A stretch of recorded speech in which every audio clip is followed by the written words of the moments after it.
Kisah Abu Nawas dituduh mencuri. Pada suatu hari, si Fulan yang diam-diam membenci dan menaruh dendam pada Abu Nawas datang menghadap pada Baginda Raja Harun al-Rasyid. Ia pun menceritakan maksud kedatangannya menghadap Baginda. Ampun yang mulia, hamba ingin melaporkan perbuatan buruk salah satu orang kepercayaan Anda. Kata si Fulan, siapakah dia dan apa yang telah ia perbuat? Tanya Baginda. Dia adalah orang kepercayaan Paduka, yaitu Abu Nawas. Dia telah melakukan perbuatan keji, yaitu mencuri kalung emas milik hamba.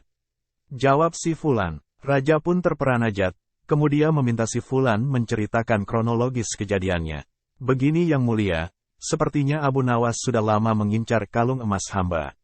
Awalnya ia ingin membeli kalung tersebut, namun hamba tidak ingin menjualnya.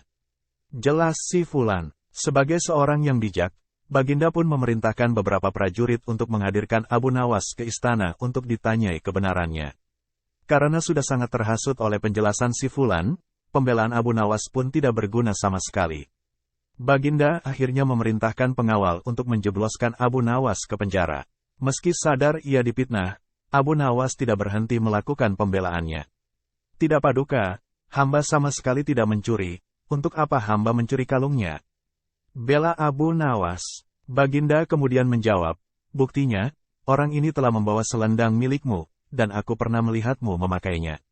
Kata Baginda, Abu Nawas memang pemilik selendang tersebut, namun sudah 2 hari lamanya selendang tersebut hilang dicuri oleh seseorang. Dia terus berusaha menjelaskan, akan tetapi usahanya itu sia-sia saja karena pada akhirnya ia tetap dijebloskan ke penjara dan menunggu hukuman mati karena terlalu banyak hasutan yang disampaikan si Fulan kepada Baginda. Tetapi Baginda Raja yakin, pasti Abu Nawas memiliki cara untuk lolos dari hukuman tersebut. Pada hari selanjutnya, Abu Nawas ke sebuah lapangan untuk dihukum mati. Baginda menanyakan permintaan terakhir Abu Nawas sebelum Abu Nawas dihukum. Dengan tidak membuang-buang kesempatan, Abu Nawas langsung berkata, ampun Baginda, hamba minta bila pilihan hamba benar, hamba bersedia dihukum pancung. Tapi jika pilihan hamba dianggap salah, maka hamba dihukum gantung saja, kata Abu Nawas memohon. Engkau ini memang orang yang aneh. Saat-saat genting pun masih saja sempat bersenda gurau. Akan tetapi, apapun kelihayan yang engkau miliki tidak akan bisa menyelamatkan keadaanmu sekarang ini. Ujar Baginda, hamba tidak bersenda gurau, Paduka, kata Abu Nawas. Raja pun semakin terpingkal-pingkal dibuatnya. Namun belum selesai raja tertawanya, Abu Nawas berteriak dengan nyaring. Hamba minta dihukum pancung, hamba minta dihukum pancung, teriak Abu Nawas. Semua orang yang hadir saat itu dibuat kaget. Mereka bertanya-tanya kenapa Abu Nawas membuat keputusan seperti itu. Sementara itu Baginda mulai curiga. Ia pun mulai berpikir menelaah tentang maksud kalimat permintaan terakhir dari Abu Nawas tadi. Baginda, hamba tadi mengatakan bahwa hamba akan dihukum pancung. Kalau pilihan hamba benar, maka hamba dihukum pancung. Tetapi di manakah letak kesalahan pilihan hamba, hingga hamba harus dihukum gantung?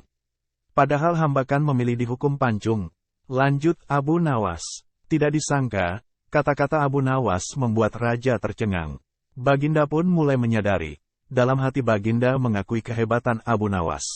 Hukuman Abu Nawas pun ditangguhkan mulai saat itu sampai penyelidikan lebih lanjut. Setelah diusut, beberapa hari kemudian barulah diketahui jika Abu Nawas telah difitnah oleh si Fulan.